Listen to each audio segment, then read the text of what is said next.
that definitely answers the question as far as was there a period of time that it took you to kind of adjust into that role? I would imagine there probably would have been, because it definitely worked out.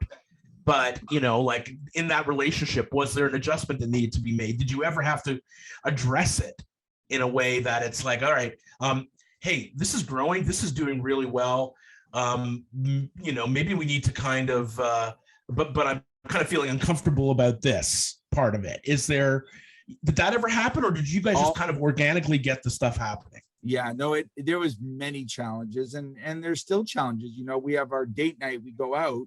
Yeah. And it's kind of like, we have to try to, it's kind of like when you see people during, in the COVID times, it's like, what's there to talk about? We talk about COVID. I go out with Julie on date night. What do you end up talking about? Work.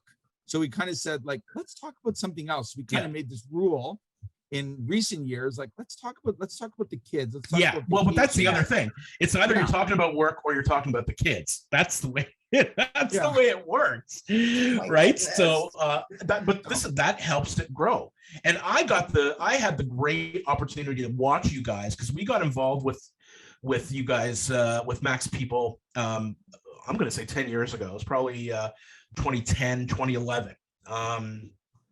That we got involved with you, and you had just really started to get your feet wet in not even in let's face it, MaxPeople Perform does exactly what Pace does, except they just do it for HR, right? So you're a managed service company, and you hadn't really got yourself to that place yet where you were confident in managed services. You were still kind of billing traditionally, by a certain block of hours, which everybody was doing, right? And so what was the impetus for you to look at, the environment and say, you know what, we can do this better if we turn this into a predictable monthly revenue and kind of include this massive all-in service that will achieve the proper end result for people.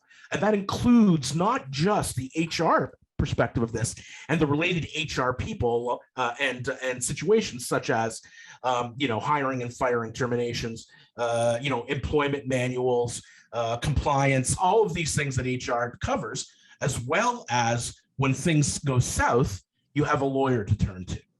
And that's all included in one thing. When did you guys decide that you wanted to head into a managed service direction as opposed to kind of doing status quo? When did it become a radical change is what I'm asking. I think that was always the goal, but I don't think we knew early on in the early years exactly how to get there. So, it was through business coaches, through business groups. We're both part of long-term members of business groups, like business forum groups, where we share ideas. And, Shale, I give you and Mike credit, because we had a dinner at the Keg. It must have been, I don't know, 10 years ago. And I was two entrepreneurs. You guys were a few years ahead of us chatting. And one of the things you told me at the time was about the unlimited support. And we're still doing that today.